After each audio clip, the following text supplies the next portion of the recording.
Namaskar. Hearty welcome to all knowledge seekers to my channel. This is Dr. Madhusudan Rao Kadapa. In some other video, I have explained a brief about the functions of management. Now, the most important function in any organization is staffing. From systems approach to staffing, how staffing is done in any organization.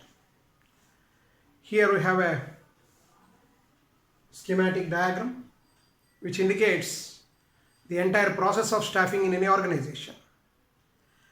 First of all, let us know what is staffing. Staffing is the process of identifying right person at right place, that is to find appropriate persons to fill different positions in the organizations in order to carry out the specified processes or tasks assigned to them to achieve the organizational objectives. So, as you know, the effectiveness of the organization depends on the effectiveness of the people working in the organization.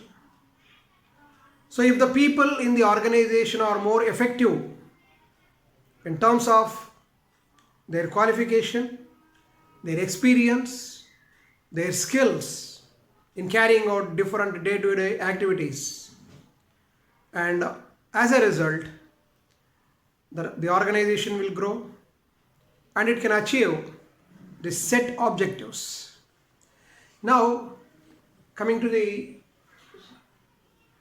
staffing process. First, the enterprise plans.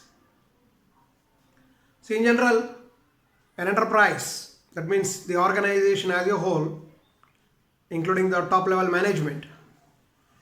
The top level management will decide to go for, suppose if they want to go for a new technology, or in order to add a new production line, or in order to change the process, definitely it may lead to variation in the manpower requirements at different levels. So enterprise plans will lead to organizational plans. Organization plans means the HR, the head of the HR department in the organization, depending on the enterprise plan,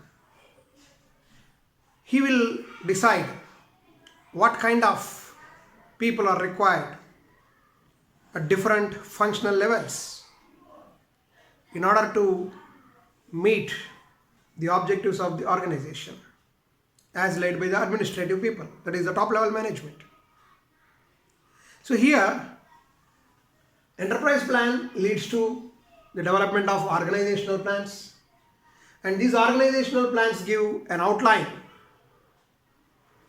for estimating the number of managers required. Here I am using the term, a general or generic term, managers, because the people who work at different levels, or maybe at middle level or lower level management, any position in middle level and lower level may be termed as a manager. He may be a department head, or maybe an assistant manager, or a deputy manager, or a foreman, or a supervisor. Whoever is the person who has to manage things to get things done and through his people are treated as managers. So, number of managers required, that means number of manpower required at different positions at different levels will be arrived at based on the organizational plans. The department, HR department, will identify the number of managers required for the organization.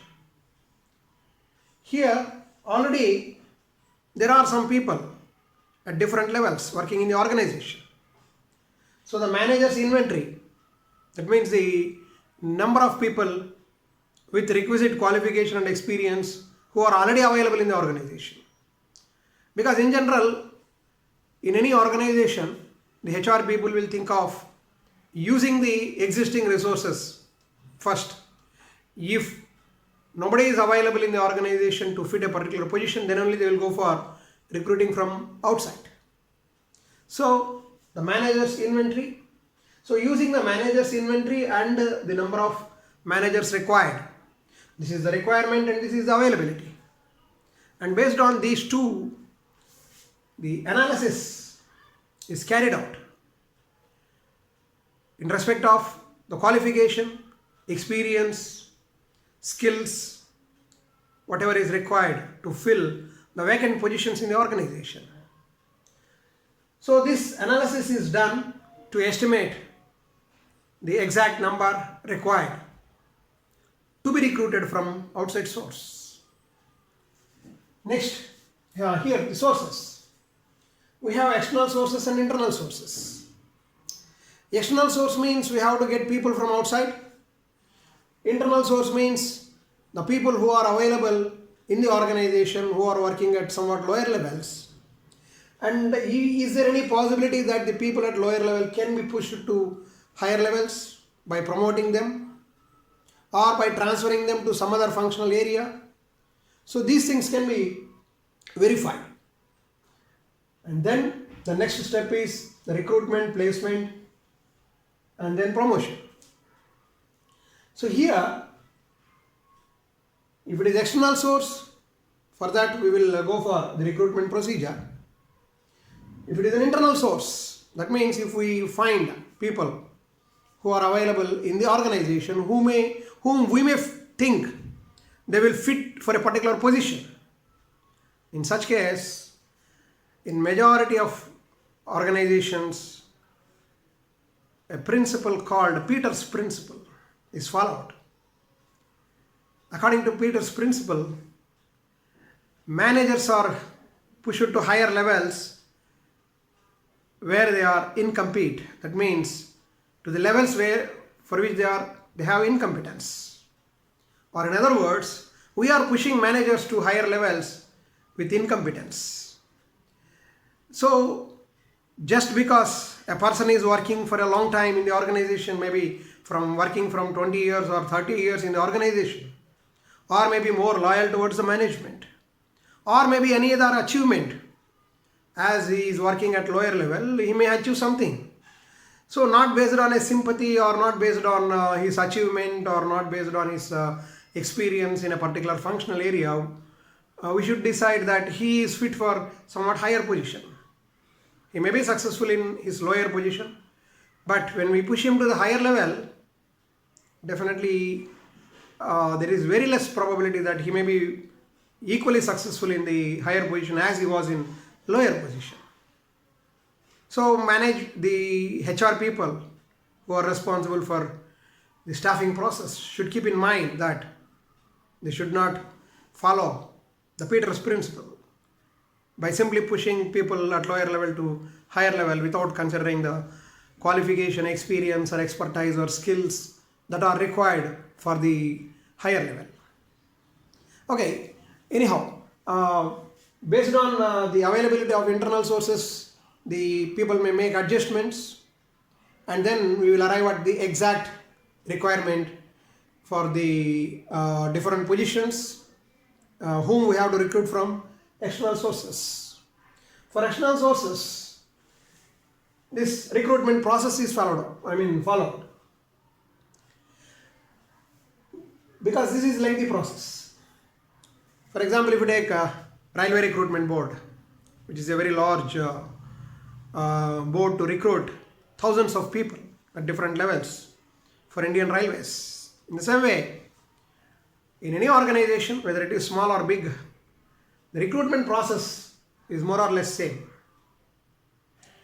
The first step is notification. So after arriving at the exact number of people required at different levels, clearly stating the designation of the post, number of posts and qualification, experience and other skills required for that post, we have to give a detailed notification. Maybe in media, that is maybe in print media, electronic media, or of course today we have social media also as a platform.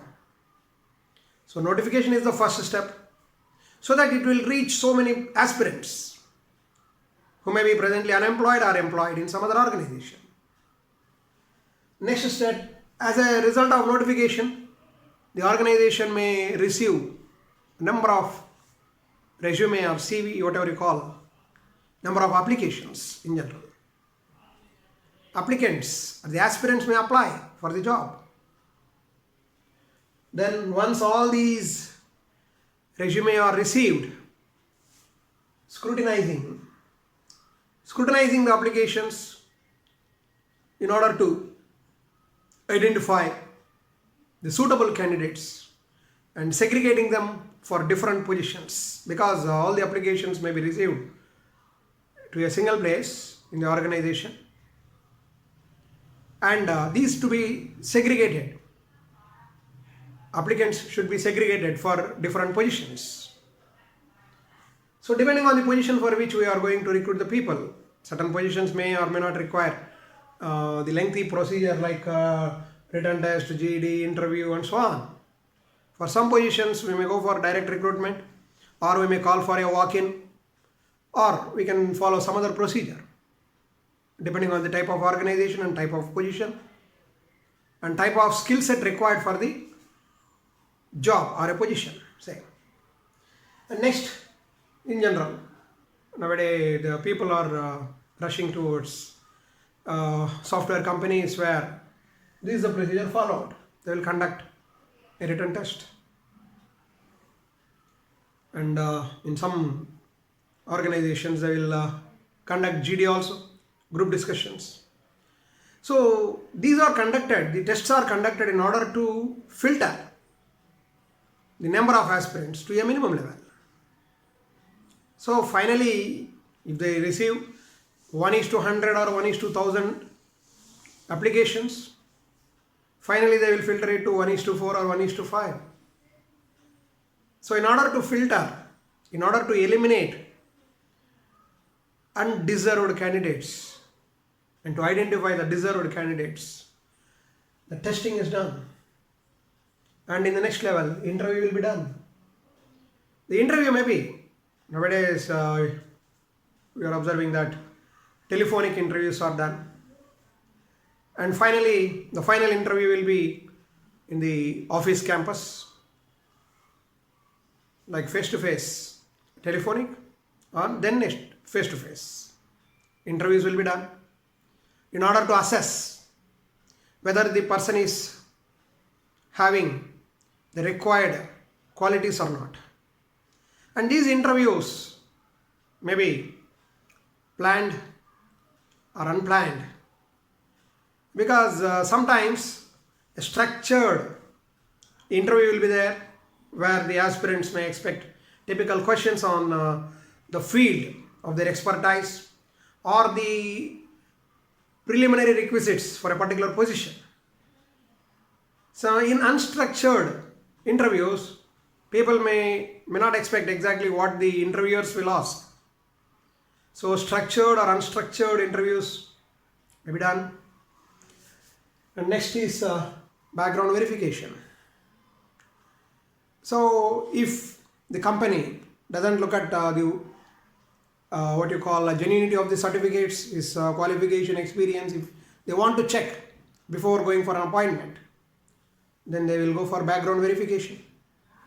So there are so many agencies that will take care of the background verification of the candidates, and once they find that all the information furnished by the candidates are genuine, then they will recommend for appointment.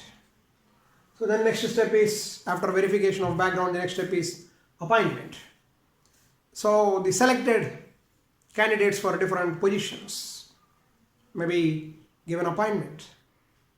So during the appointment, the HR team will explain the newly appointed people, the employees, about all the rules and regulations, roles and responsibilities of the organization. and then they will be sent for induction. There will be an induction program. So by induction program, whoever enters into an organization, maybe to any department, he will be sent to all other functional areas. That means all other departments to spend maybe a day or two or a week like that.